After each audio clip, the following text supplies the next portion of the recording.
Welcome to Resume the Podcast. I'm your host, Courtney Page, and I'm here to spread the message that you can, in fact, be happy in your career. I'm a former executive recruiter turned career coach, and I am obsessed with learning about why people have chosen their career, what led them to that decision, and how they achieved happiness in the process. So, come join the ongoing conversation that exposes you to career paths of all origins with one thing in common: happiness. So, press play and let's resume the conversation with this week's episode.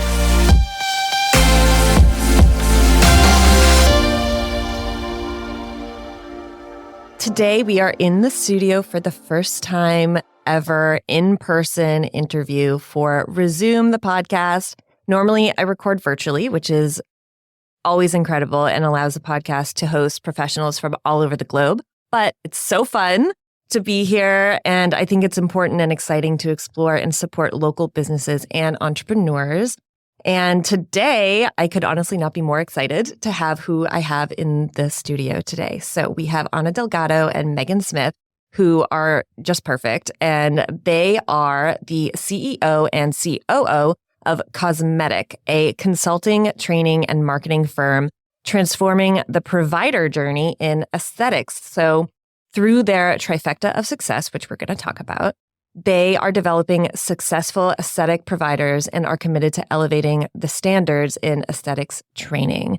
Megan and Anna, welcome. Thank you for having us today. Thank you. Happy Friday. I know. It's Friday the 13th. And it's a good day. Oh my goodness. Yeah, that's right. Our family, it's a good day. It's a lucky day for us. I know. You had mentioned that in our prep call. It was like, okay, cool. Because usually I don't leave my house on Fridays. Good vibes today. Okay, cool. So to start off, I usually like to ask my guests if you guys were at a dinner party, and you can, obviously there's two of you here, so you can each answer. You can kind of let somebody else lead, however you want to do it.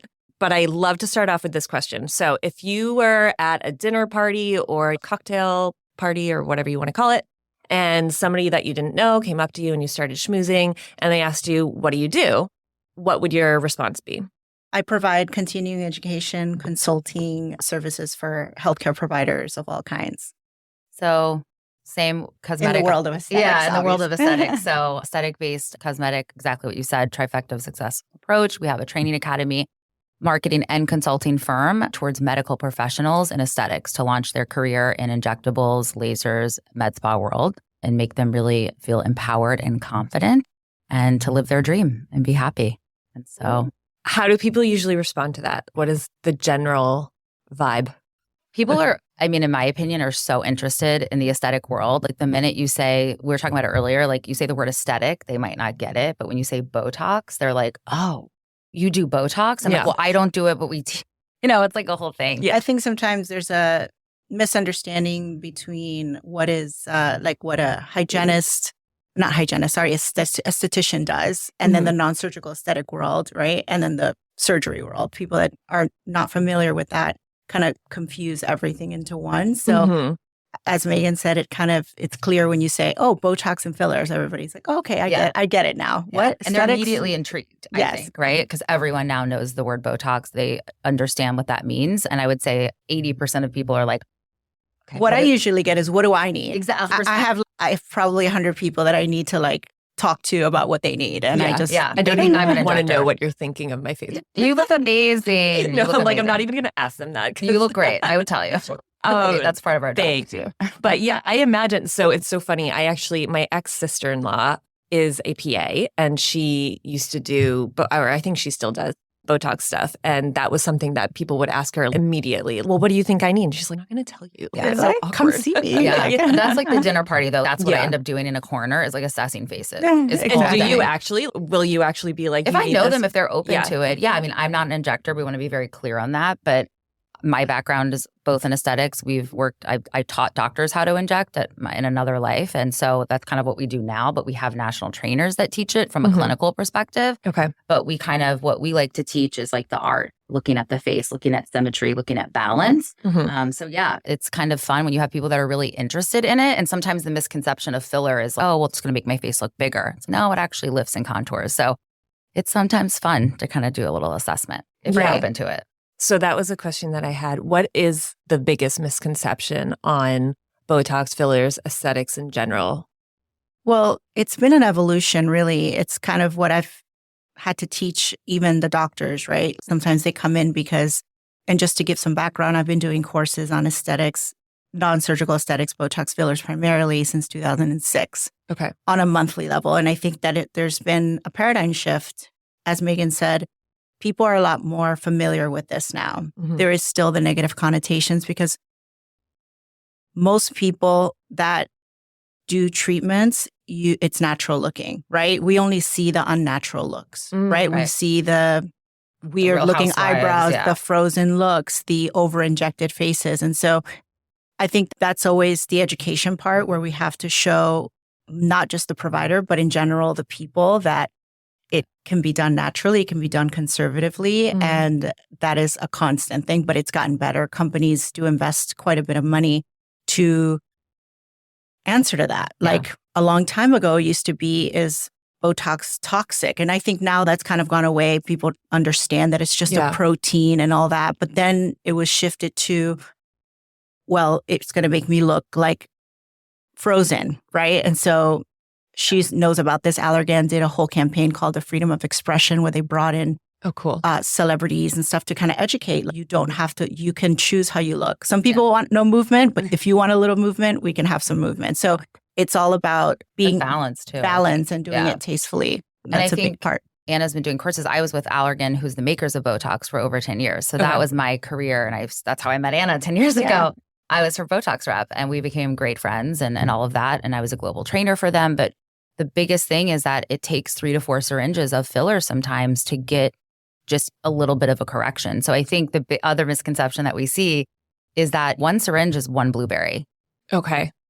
2 syringes is a raspberry. 10 syringes is a packet of ketchup. Okay. 10? 10. Wow. So when people are like, oh my God, I don't want to look fake. So when we're in consultations, you need 2 to 3 syringes. Let's like contour and lift you. I think that's a lot and it's I'm not. like, girl, I have 27 in my face. No, I'm not kidding. Like over 7 years, 27 syringes. Yeah. So I'm very candid about that because I think it's important for people to know. I think I look very natural. I think I look great. I need Botox next week. I'm scheduled on Tuesday. But I think it's important for people to know that you definitely need more than 1 syringe, especially if you're more mature. We always like to say a syringe a decade. So if you're in your 40s and you've never had filler before, and that's not even going to let you look fake. We can shove 4 syringes in someone's face and they will look basically at baseline. Like, these treatments are meant to be preventative. So when people choose to wait till they have the need for a lot more, it's A, going to cost them more. B, it's now we're having to. So if you think about it, the whole purpose of botulinum toxin, Botox being one of the brands, is that we are stopping the contraction of muscles, right? As we get older, these muscles get heavier and they contract more and they make the lines, right? So if we're able to stop them from being made, then we don't have to then do all these other things to get rid of them. Right. You're kind of you're working, how would I say it? Prevention, right? Prevention, yeah. It's prevention. When you take a sheet out the dryer, sometimes it's dry, but there's still wrinkles on the sheet, right? Yeah. It's the same thing. So if you start to get Botox in your late 20s, 30s, and it doesn't have to be a lot, it's going to prevent those lines from even forming when your face is because at it's rest. harder to make them, not to say that somebody with lines is not going to benefit. They're going to look if better. you already have lines, it's going to help soften. But it's probably going to take a few treatments for them to even see the lines kind of start to efface. It's kind of like a paper that's been put now stretched out and under a book, right? And then if you wait too long, you might even need things like lasers or things to really take away the line. So the whole idea is prevention. Yeah. Okay. And that's why I think more and more people and providers, to your point, mentioned PAs, nurse practitioners, are getting into it younger because they themselves are in their 20s getting Botox and even filler. I think the biggest misconception of filler is it makes you look fake. And it's like, well, filler takes where your fat pads were in your 20s and it lifts you back up. So again, that's another big misconception, is kind of the unnaturalness of what it can be. Okay. When you go to someone good. And I think the funniest thing is when somebody says, I'll get Botox, but not fillers. And of course, there's various different fillers in the market, but generally what we're talking about and what we educate with is with hyaluronic acid. Hyaluronic acid is completely natural to the point where you can even, there's a reversal agent that if you were to hate it, it's completely reversed in that very moment, right? Botox, you have to let it wear through your metabolism. There's no reversal to it. So it's kind of interesting to see the perspective of I'll get Botox, but filler, which is just an HA. Yeah. We spend $150 on HA creams that don't work. I was going to say it's every cream. Right. Like it's topical that it's, and it's great for hydration, but that's not. But it doesn't, so it might work for a few minutes when you apply it topically, but unless we are getting it in the skin, whether it's injected or whether we're microneedling and opening the portals for it to go in, it's not really going to have the same efficacy. Okay. So what is the difference between, for someone who kind of clumps everything together, so what is the actual difference between Botox and fillers? Because they seem to be like, people just talk about them together. Yeah, they're completely different. Okay, they serve a completely different purpose. To keep it super easy, Botox is for muscle movement. So Botox is going to be for your forehead, crow's feet. Anywhere where you have a muscle. Right. So expression lines, right? Yeah. So that's going to help soften and smooth. Okay. Filler does exactly kind of what it does, is it fills, right? So if you have deep folds around your mouth and lips and face, sunken in cheeks, filler is used in different, there's 20,000 fillers in different on the market, but fillers are used to fill, lift, and contour your face to really get it back to where it was. So if someone has volume loss, and very which happens as you age. Skin, right? Yeah. Botox is not going to really do much for that at all, because Botox is going to help with the muscle movements and the lines on your forehead. And a lot of the time, these are used in conjunction because what happens is the muscle wears down the areas that then have volume depletion. But one of the biggest misconceptions too is we all age differently. Some of us get the little wrinkles, some of us don't. My best friend is younger than me, but she has more little wrinkles. My face doesn't age with little wrinkles. It ages with, as she was saying, deficiencies in the face. So it's all about light. So somebody might say, well, I don't need fillers because I don't see any lines or no little lines, but that might not be how you age. You have to see the shadow and you have to see where we start to lose bone and the structure. And so when we start to feel like, oh, well, I don't have any wrinkles, but I do feel like I look older, right? It's tired. Like you're tired looking. And that is sag. Yeah. Like you have jowls. That's the drawn look of having the shadow. Yeah. It's all lights and shadows too. Yeah, I love lights that. and shadows. Yeah. So filler is really and Anna and I have the same thing. There's not a line on my face, but my issue is volume loss and skin laxity. So I know my journey is going to be more filler based versus more Botox based, just because how my mother ages and just hereditary and genes play a big part of it. And you just know I take great care of my skin, but I can't really do much. The only thing that's going to help with laxity is filler, microneedling, and different modalities that I've been doing for the last 5 years to try to turn the clock back. Yeah.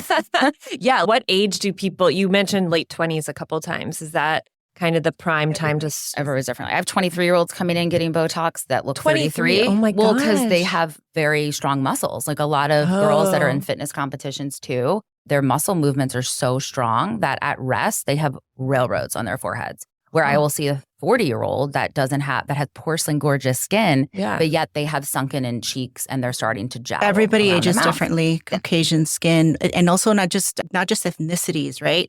It's also how they express. Those people that they're very animated and their whole face moves when they talk, well, those people are going to probably need Botox toxin sooner than those that don't express as much when they talk, That's why Kim Kardashian doesn't like to smile, right? Yeah. I know. And everyone's it's so funny, the Kardashians. I love them. Say what you will. I do too. No, I love them. No, I know. But I people think too, like when they think filler, you think all of this, you go immediately to the Kardashians and Kylie Jenner. And that's more of a lip moment. That was just a bad thing that happened in the filler space that someone really pumped up a bad lip. And so that gets a lot of bad rap. But was it bad though? I feel like more people ended up... Well, yeah, but it also was bad. Like when you go to LA and Miami, you see a very different lip than you do in New York or Texas or middle of the country. It's more conservative in New York and other spaces versus you go to Beverly Hills and you're in Miami, you're going to see bigger lips, bigger cheeks and things like that. And it's just more in your face versus I lived in New York forever. Yeah. You know, too, it's like just more conservative and people don't want to look like they've had anything done. I was going to say, like when I moved down to Florida, it was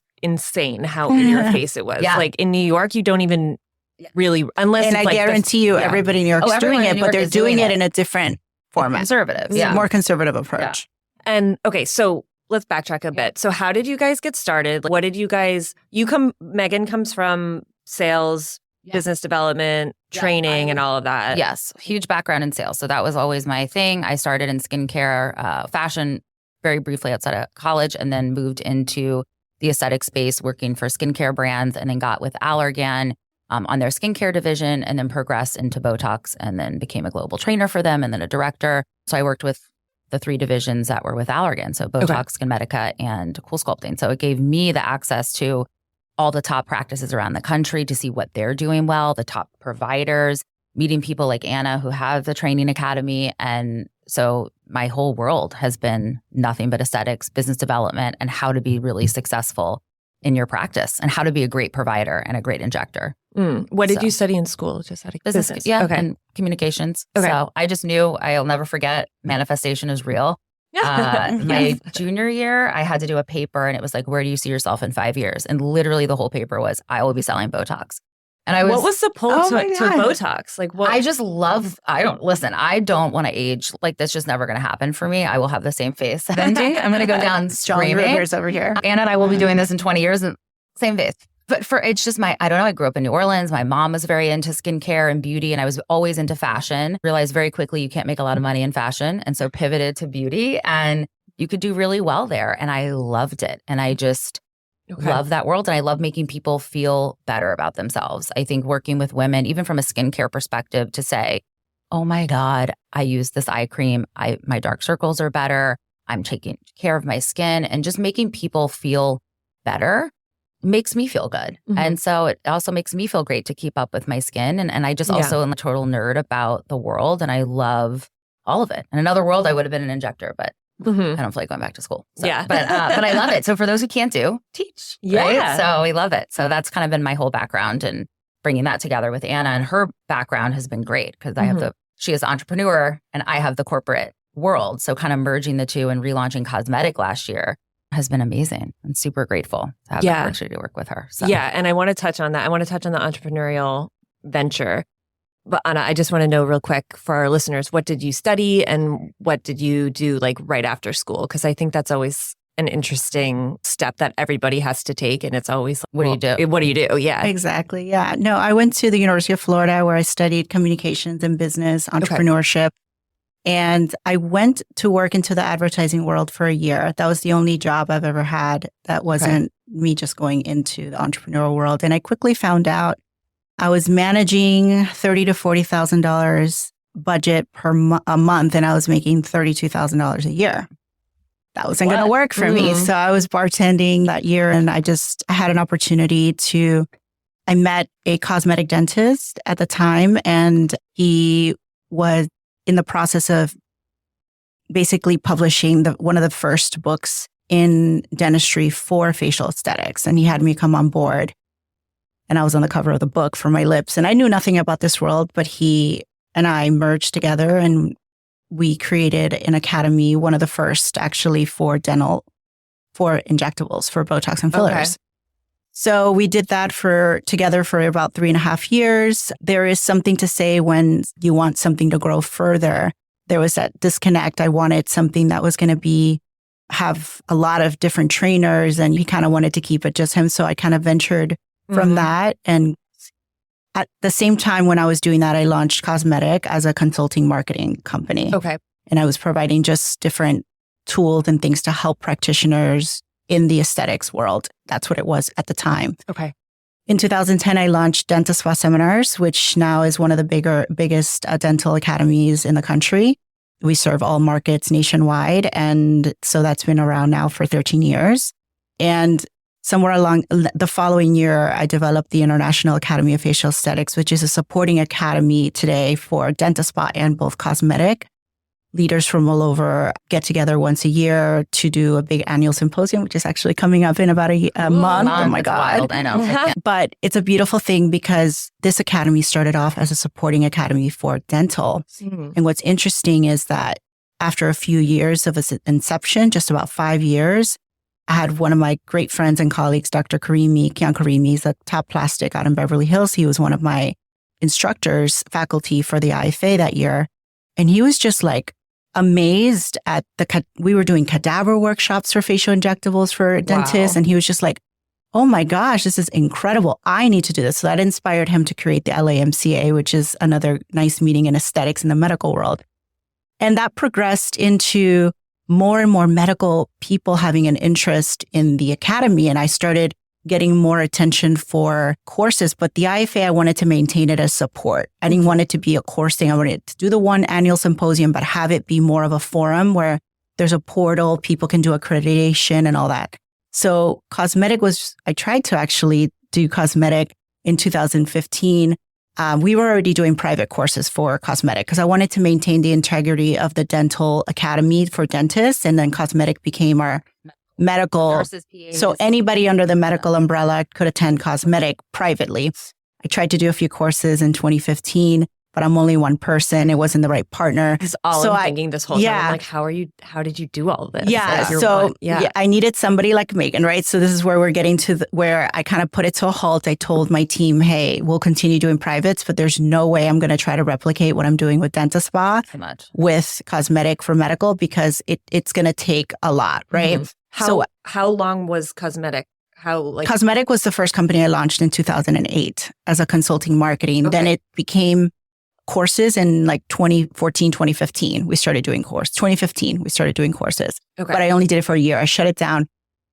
But we still did privates, meaning like if a medical professional called, I have over 30 faculty members of all specialties that I could send out and that kind of thing. Okay. But I really did want to relaunch cosmetic. And I just knew the time when it was right, it would be right? So continuing on the journey, the IFA has now also been around for 12 years and Dentist Spa has been around for 13. And then I've always thought of her as a perfect person for it, but she was in the corporate world going up the ladder and doing amazing things. And one day, just to be candid, she calls me. She's, by any chance, are you hiring? I go, no. And she's like, well, because I'm looking. I go, what? You're looking like, wait, I texted her. I'll never forget. I was in New York. And I'm like, call me now. Yeah. And I go, hey, do you know anybody else hiring? I'll be very clear. I love Allergan. I was there for over 10 years. They are the reason I am here today. I have all the respect in the world and I was very well supported there. You hit a certain moment in your career and I'm like, I kind of have to go. I'm like, I need to have my freedom and there's other things I want to do and I'm not going to get as much exposure. And so I texted Anna. I said,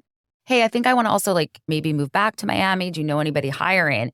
And she goes, wait, for you? You're looking? Call me now. And then we had this talk and I was like, because again, to leave a corporate world, I mean, I was doing extremely well. And the amount of stock options I had, the 401k, I mean, talk about. You have to really be passionate. I mean, I was like, it took a good 6 months of us talking and her pepping. And I was like, okay. So one of the things that I was experiencing at the time, I had two big needs. One was my desire to relaunch cosmetic, to train, to have official courses, right? But the other one, which actually is a much bigger, in my mind, part because it serves all markets, right? It serves my dentist, it serves medical, is the consulting side. I've been doing consulting for dentists to help them incorporate Botox and fillers for a long time.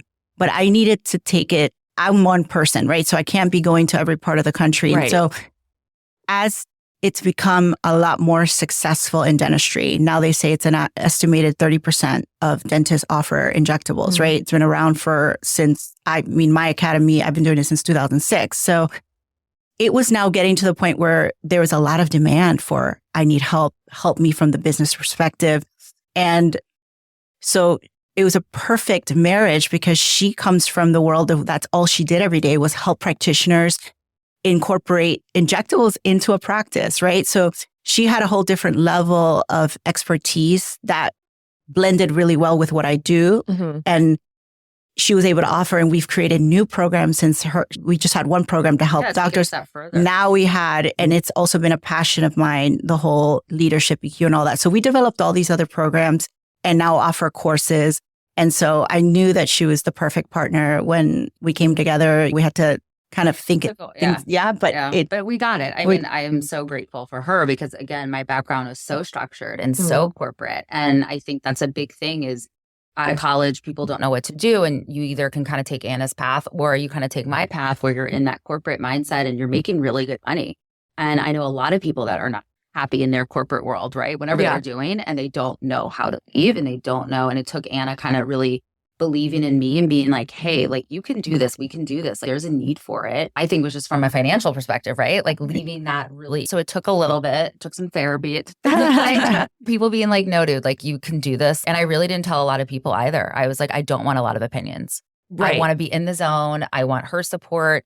top 3 people in my life, mentors and my mother. I didn't even tell the rest of my family. Like it was a very small decision, big decision, but a very small crew of people who knew that were able to kind of elevate and push me. Yeah. And it's been almost a year since we came together. I definitely believe that some people, I think there's a place for everybody. Entrepreneurship is not for everybody. And I've been my whole career, other than that 1 year I worked for an ad firm, has been being an entrepreneur. But that was in my nature since I was little. Like I was the person that would go to Publix down the street from my middle school and buy like a gigantic bag of chocolates for $4 and sell the 20 bags for $1. I was doing that. That's just been in my nature. My dad was an entrepreneur. He always had like different little companies. And so that's the world that I kind of just knew, but it's not for everybody. No, it really isn't. A while to even want to do it. My family has restaurants all in New Orleans and I saw them doing that. I was like, I don't want to work that hard. Yeah, it can have kind of an I wanted adverse effect, like right? the opposite effect. Yeah. But then you hit a point in your career where you're like, okay, golden handcuff situation. I'm ready to fly. For the same reason that for some people, they are not going to work well in a corporate setting, right? I just think that you need to understand what your abilities are and ultimately some people just love very structured. Like my life is not structured. It's structured, but it's very different. Every month is different depending on what's going on. And so, and I thrive with that. Like I thrive with, like variety. My brother is very much different than me. He's like an Ivy Leaguer. He needs everything to be like, we are so different that we like just don't speak the same language. And it's funny because my parents laugh because we're just two completely different mindsets, right? But he's super intelligent and he runs dentist spas operations, right? I could never do what he does, right? So I think that it's something to say when you're thinking about what you're going to do. Sometimes that's why we do the internships that we do, right? We do that so we can realize what is going to be up our flow and what we can do, right? Yeah. I think it's huge too. What brings you the most joy? That's always what I ask, especially my younger girls that we help mentor and work with. It's like, what brings you the most joy? For me, give me a stage. All day, I can teach, whether it's 5 people, 500 people, 5,000 people. Like I thrive in teaching and elevating and empowering and just in the aesthetic space. I love it. I love it all day. So I think it's just noticing. It took me 10 years to know. I knew what I was good at. I didn't know what I loved every day. Yeah. Passion is everything. I mean, I even on the way here, I got a message from a beautiful message from Dr. Ken Larkins. He's one of my alumni from over 10 years. He's a dentist and he's been doing injectables for a very long time. And he just sent like a beautiful letter thanking for all the support we've given him, like just a random letter and saying, consider me like my passion. He's like a great cosmetic dentist that's just thriving and he does amazing. He's one of our diplomats for the IFA as well. And he's just like, hey, we'll work for trips. Like his passion is traveling and he loves aesthetics so much. So he's there. Hey, Anna, try me out. Like I would love to teach. Yeah. We're always discovering what our passions are and those things evolve as well, right? So something that we might have wanted to do when we were in our 20s and 30s, like it changes. Like for him, he's in his I don't want to say it in case he's going to listen to this. I'm going to say 40s, late 40s. He's not in his 20s. Exactly. But he's trying to evolve into a different career. I know Megan gets that a lot from some of the amazing nurse practitioners and PAs where they've been injecting for 15 years and now they're looking to be instructors. So, and it's not for everybody. I know people that just don't care to do teaching, right? So it's all about even within our space, when we look at it, like some people are just destined and it's all about finding your passion and what's at that core. Yeah. And I think you said something really important that it can change. I mean, the goal that you have in your 20s might be completely different than the goal you have in your late 30s or early 40s. And that's okay. I think one of the big issues with goal setting is that there's all of this talk about like get crystal clear on your goal, which is true, but I think you still have to be flexible with it because life happens and it will change based on so many different external factors. So I love that you said that because we I have think to it's listen to super the important. signs. Yeah. I mean, we really do. Look at COVID. I mean, it changed everything. Yeah. The studies, we're looking at teaching the IAFA and things that we're looking at though, but everyone like left their jobs. I mean, and it forced a lot of people to... It was 58% of people left their job in 2021. 2021. But it's so important because they started wanting to do something that made them happy. And it forced a lot of people to take a really hard look at themselves to say, you know what? I don't want to do this anymore. I actually am okay with being a little more broke and sitting my butt at home and taking care of my kids and being more present for my family. And I think it took, everyone really took a big shift. And I know what happened to me. A lot of people left corporate America and that world and started their own thing because they're like, listen, like you stopped a little bit, right? And you kind of you were forced to. And you were forced to really think about, okay, what do I love every day? What do I want to do every day? And it really I know it forced me and pushed me into a space of managing and directing people. And I was like, okay, I really love this part of it.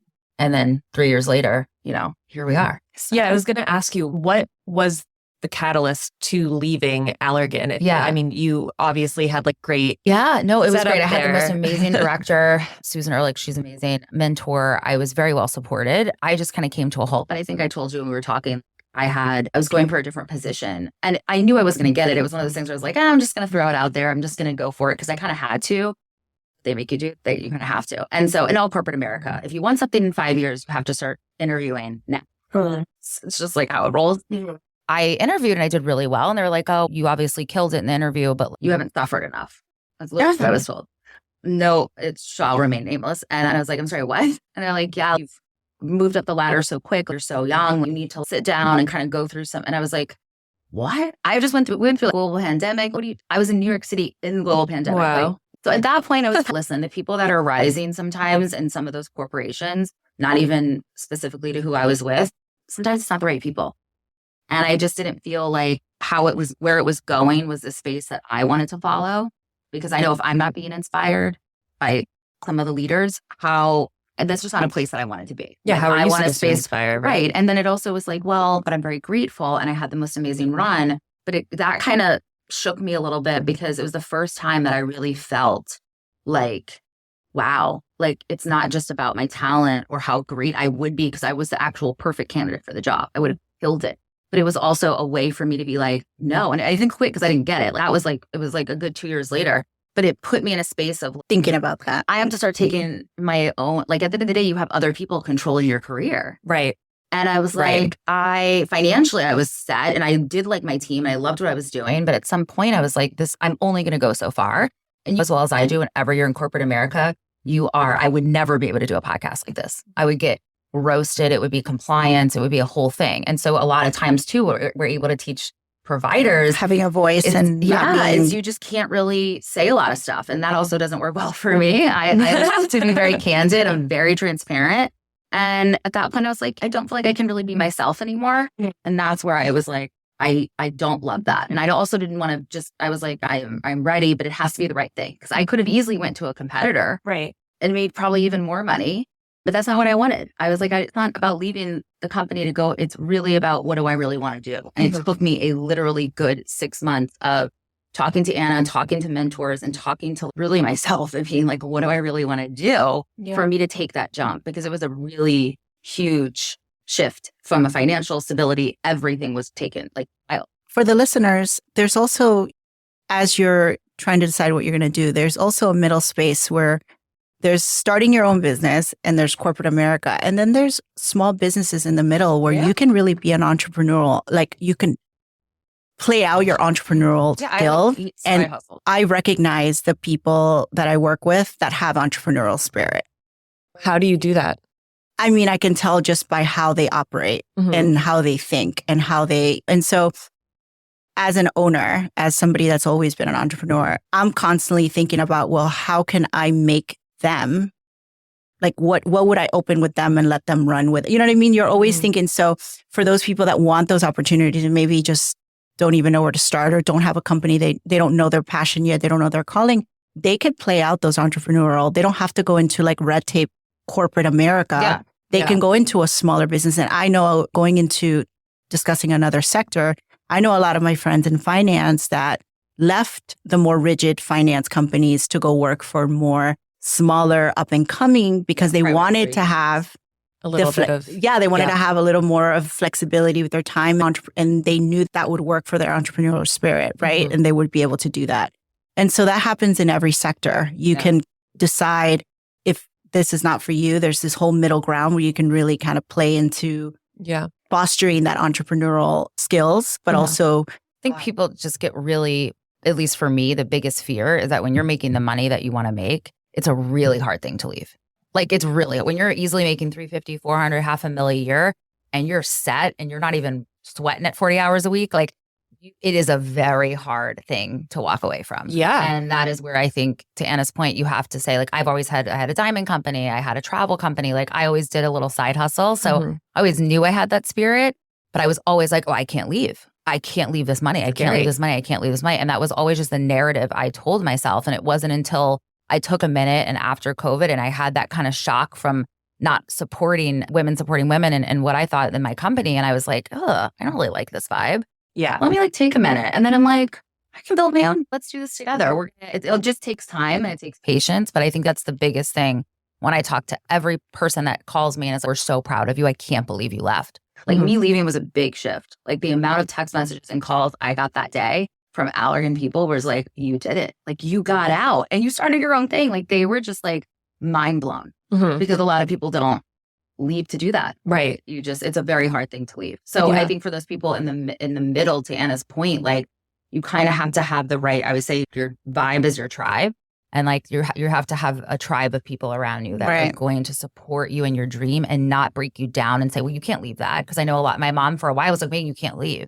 You're making too much money. You can't leave. You can't leave. You can't leave. And it wasn't until I was like, I'm really not happy. Like I have to leave. Yeah. And then the support started to come in. So you have to have the people around you. Yeah. I think too, that are going to support you. It's upsetting that it has to get to the point where you're unhappy. Right. You had this kind of inkling that it wasn't working.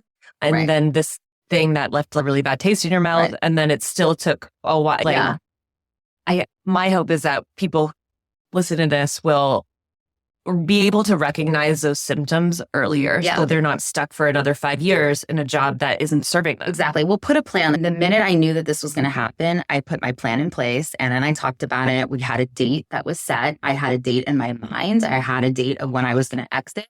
And that gave me a sense of, okay, I have 6 months to make as much money as possible, to do everything I need to do from a company perspective, because I also just never wanted to leave on bad terms and support my team. I was managing a team of 12 people at $30 million a year. It was wild. And so I had to make sure my team, my people, my tribe was supported because they're amazing. And that was the saddest part, leaving my crew. But yeah, it took me a little bit. So you can do it in stages. Once you kind of know where this something's not for you, get a date, put a plan in place and do your research, talk to people. Like Anna said, like find a mentor, find somebody. Like it doesn't have to be in the space that you want. It could just be somebody who started their own business to just start saying like, what was the biggest. Yeah, I have a great example. I have a girl named Erica that used to be in top sales world. I think she sold watches. She was selling water. She was doing all kinds of big top tier sales jobs. She was going to Dubai. She was constantly traveling, never at home, making great money. And then she had a kid and that continued for a while. And she was miserable because she was like missing out on some very critical time because it was just a lot of travel. Right. Yeah. And she called me and she was like, I see all the things you do with your daughter, which I think for me is like probably the biggest blessing and that I get out of being an entrepreneur more than ever. She's 5 years old now, is that she's my number one priority and I'm the boss. So I make my own decisions on if I want to pick her up every day, I can. So, and be around. And so for her, I know that was a big impact. And so she decided she started creating flowers and now she's like in Nordstrom, like she just started her flower company. And I remember she was hustling. She was always like, Anna, I have these flowers. You want to try them out? She would send me samples. And all of a sudden, she's like in all the major department stores. Cool. Now she's her own entrepreneur. She's with her daughter all the time. She's a single mom. And, it's just so beautiful to see that. And just to have been even a small part of that inspiration for her, you know, because she was just like, I can't do this anymore. I'm making like another example. She was making $500,000. She started. At some point, the money doesn't matter, right? So, and I heard a great podcast the other day where there is a point where, you want to be comfortable. You don't want to have to worry about what you order at dinner. You don't want to have to worry about the simplicity. But there's a point where if we're just chasing money, it's not happiness anymore, because then we're just bored at that point, right? So everybody has a different level. Some people live well off 100K. Some people live well off 300. It's all a matter of how you grew up and what matters to you. Right. But at the end of the day, that is, as long as your needs are met, I think that's the most important, because you only get to live one life. And I mean, for sure. Having kids like just totally changes the ballgame. I mean, because all of a sudden you're like, you have to keep this human alive and you love it more than anything and you don't know why, but you have to be there for them. So are you a mom too? Yeah, my son's actually. So we're at Child & Co. in Boca, and they have childcare here. Beautiful. So it's a co-working space. There's a podcasting area, and then they have childcare. So amazing. How old is your son? My son is almost 18 months and my daughter's 3. So congrats. Thank you. They're crazy, but luckily they're cute. So, So I just want to ask you guys real quick, as we wrap up, what is the best career advice you guys have ever been given? Oh, that's a good question. I think for me, I was very lucky in my career with having people who supported me. And not everyone is like this, right? I very much understand. I could tell you the top 5 people in my life that have fundamentally changed my life from 15 years ago to this day. And the best advice the best compliment I got was, "You're fearless." And I was like 24, and Nancy Church, and never forget her. And she was like a huge VP with L'Oreal, and she was part of my team at one point at Dr. Brandt Skincare. And she goes, "You're fearless. You can talk to a janitor, you can talk to a nurse, you can talk to a VP of a company, and you're 24. Like, you need to hone in on this and continue. Don't ever let anyone break you down, and don't ever let anyone tell you that you can't do something, because I'm here to tell you that you can." And so I think it's a mix of great advice of being fearless, also that compliment of you can do this, and building people up and making them feel like it's a safe space. So that's been my thing, is like, whenever I have the doubts, I go back to what Nancy said. And I was like, okay, at 24, she said I was fearless. I could do this. I could do this. I could do this. But it's also continue to be fearless. And when you do have somebody who judges you, when you do have somebody that kind of puts you down, or you feel like that puts you in a space of hesitating, let it go. Get it back in your bubble and just keep it moving. And if you really have passion and you have the ability to want to do something, you can do absolutely anything you want to do. Isn't it crazy how like one comment when you're in your change your whole life? Yeah. It's very true. Yeah. So for me, to be candid, when I was young and I was a year out of deciding to leave the advertising firm, and I merged with this cosmetic dentist, and night and day, we were basically working on building his dream of becoming an instructor and teaching other dentists all over the nation. And so we went a new band on the road and like teaching 2 here, 3 here, 5 here. I poured myself into this industry, right? Like, I was night and day. So 3.5 years was really like 6 years, because literally this is all this man wanted to talk about. And we were together all the time. And I was such an entrepreneur that at kind of like Megan also does other things, I was also doing at the same time as doing that company. I had Anna D Productions. I was doing events, and it was only here and there Super Bowl events. And so one day, he didn't like that I was like, even cosmetic. He didn't, the fact that I was making marketing and consulting and making more money on the side from the venture, the academy venture. And so there was a little bit of that greed. It was not supportive, right? So I was helping him build his dreams, but I was not being supported in me wanting to be an entrepreneur, right? And even though that company was in a sense my own as well, and I didn't have the capacity at the time being young to understand that what you create is yours. You don't need it on paper, right? What you create is yours. And so I had a falling out in 2009. I had one of the people that has been with my company for almost its entire time, Jason Berneau. He is the director of business development, and he treats the company like his own. And he'll always, I mean, in my eyes, like, he is part of the company, and he'll always have a place. And I respect him, a co-owner almost, because I would not take, like, him and I have that relationship where, you know, so it's a beautiful thing on that respect. But he was the person, because he was my friend at the time. And when I decided to launch Dentist Spa, he was the one that said, well, what's keeping you from doing your own? And here I'm like, well, who am I? I'm like 20 something years old. I'm going to run an academy for doctors. Yeah. He's like, you can do it. He's like, because I didn't know what I was going to do. I took a few months. I was doing like concierge service in Miami. I was trying to figure out what I was going to do, but I had built an entire academy. Like he was the clinical expert, but I was the business. He had no clue. He was just he had me do all of it. Like he had me figure it out. I was like, I didn't know what I was doing, but I was doing it. Right. And so that's the best way to learn. It's just be thrown there and do it. Right. So I was like figuring it out, doing all that. But those words that I'll never forget, even when we were in Miami and you can do it. You are the one that built this. Don't just throw away all the expertise. And if you have a passion for it, which I did, because by then now I know what Botox and fillers is. And I'm like loving that world. And so those words were impactful to me.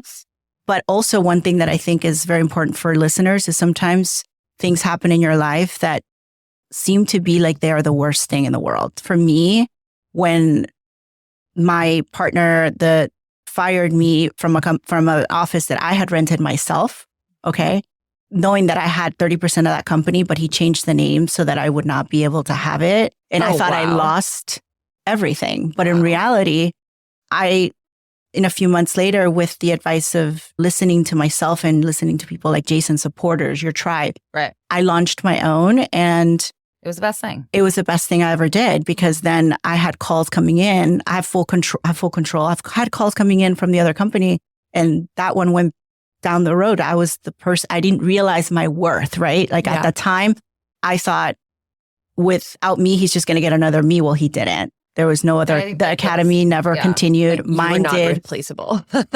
Right. It's also just, it goes back to like, you have to have someone support you, and having that be fearless, you're worth this, you can do this. Having someone say that like you can do it, that especially someone that you respect, and having that support, I think is all that you need. And we try to do that very much at Cosmetic, because we are teaching medical professionals. So RNs, NPs, PAs, and even MDs, but you have nurses that are in the OR all day, every day, and they're not being able to pick up their kids from school. They're missing out on so many things. They're working like an insane person, 12-hour shifts. And they come to a point where they're just like, I can't do this anymore. I love nursing, but I want to take care of people in another way. And that is where we are so grateful. And that's what we do at Cosmetic from a training academy. We empower, and they're so grateful. Our courses create confidence, where safety meets innovation. We really train them extremely well, but we also have a post-course support where we have our fast path to aesthetics, where we are here to be that person. So just how we both had people in our lives saying, do this, that's what we do for our injectors. That's what we do for our consulting clients. That's what we do for our providers. Because I believe if you want to do something, you're willing to put in the work, you can literally do anything. Like anything is possible. I have seen it. I've seen it. And a lot of these people don't have that. Megan's been fabulous at doing a lot of one-on-one calls with these women, and the reaction, like nobody's ever asked me that. They're Caught like, up in your world. Ever asked me that. And these are women that are like in their 50s. Yeah. That have been injecting already for 10 years, that are ready to take themselves to the next level. And when I'm like, okay, people buy why you do it, not just what you do. And so as an injector, you have to have a brand, because you have to have a passion and a purpose. Botox on the corner, like it's like Starbucks now. You can go anywhere and get Botox. Yeah, what especially makes that down provider here. Different, right? And so everywhere. And so it's listening to these women and being like, okay, but what do you really want to do? What really makes you most joyful? And asking them specifics, like what energizes you the most? When are you your best self? When are you your worst self? What gives you the most drive and passion? And these things, it's a thought-provoking thing. And it's a leadership that we've developed and that we work with every single client on. And I think that's what makes us, I know that's what makes us different, is that I'm not just teaching you how to inject Botox and filler, but I'm teaching you how to be an amazing injector, how to give the best patient customer service and the best patient outcomes while also supporting you. And we have girls that have taken one course with us that have texted us that they went through our post-course support fast path, where we do resume workshops and we coach them on interviews because they've taken one course from the hospital. And like, they are like, no, I really want to do this full time. And they're in their 20s and they have no guidance. Yeah. And I'm like, great, you want to do this? Let's do this. And the ones that follow our method, like they all have now gotten jobs. Yeah, it's amazing. One basic Botox and filler course with us. But like she said, it's taken it beyond. So we do offer amazing training, and we're so proud to say that we have an incredible over 20 with Cosmetic. For just Cosmetic alone, we have over 20 incredible trainers. Wow. And one of the things that we look for is that they are able to pass on, because there's a lot of great injectors, but it takes a gift to be able to teach. And so that's what we look for. And so these women appreciate our guidance on the business side, but they appreciate the trainers that they're coming into play when they come to our courses, because they're like, wow, she really was able to make me understand. She had the patience. And so it's a whole different, that has been my world, has been hiring faculty for over 15 years and knowing what it takes for somebody to be good, right? So not just from having the great trainers, but even fostering the new ones that are going to come along, right? Now, like I always say, I can spot a star a mile away. Yeah. Like if you're in my course and I am there and I'm like, wow, this girl can inject. She's brand new. I have one girl, Lauren, amazing. She was in Tampa. She can inject with both hands. She can aspirate with one. And I was like, you're born for this. Yeah. And literally did her resume workshop. Within 48 hours, she had 2 job offers. Wow. Never in her life worked in aesthetics. And so I just want to be very clear for everyone out there. If you want to do it, if you want to do whatever you want to do, you have to put in the work and the hustle, but it's possible. And I know there's some people that are probably thinking about, how do I get into this, right? So yes, in most states now, RNs can inject. So if that's something that, you're interested in doing Botox and fillers, you can get a nursing degree and be able to do that. There are some states that only allow nurse practitioners and PAs to inject. So you just have to check the legalities of where you live. And I know for some of you, if it's passionate enough, you'll move to the state that allows, like in certain states. Aestheticians can inject. So in Arizona, hygienists can inject. So the supporters of dentists, hygienists, and just so that people understand, hygienists get an incredible amount of education in anatomy. The right programs do, so that they are well prepared and well versed. Obviously, every single specialty has to take continuing education. So nobody gets that in their school, but in order to take a course, the minimum is going to be, depending on the state, nurse, and hygienist, you have to work and under an MD most of the time. So that's also a big thing. You can't just be an RN and go roll with your own practice. Like you have to be under, a medical director and all of that. But again, the sky is the limit, and we love empowering young professionals. And to Anna's point, people that have been doing this, men and women that are in their 50s and their 60s, and they're like, I'm so bored with internal med. I'm so bored with dentistry. I'm so bored with this. And they want to do something that they're super passionate about. And it's been such a joy seeing people thrive. In addition to having somebody say the words, there's also, I feel like, a catalyst that happens in your life that moves you to what you need to. Like, no, I would have never known that I was going to be doing what I am doing, right? It took, and it wasn't always a pretty world. It took me coming apart from something I thought was what I built and what it had to be. And so I think it's important to keep an open mind and utilize the moments that you sometimes think are the worst parts of times of your life as a fuel to do other things and staying as positive as you can. Because that might just be the fuel you needed to do it, is what I mean. Like with me, I was like super disappointed in that one situation, but I was like, I can do this. Yeah. Going back to having the confidence and just knowing that like you can do it. You really you both are super confident. And I think that's something that who might have attracted you to each other. And and there's so much great respect. Yeah. And I know that's something that you teach in your programs. How can somebody kind of cultivate confidence?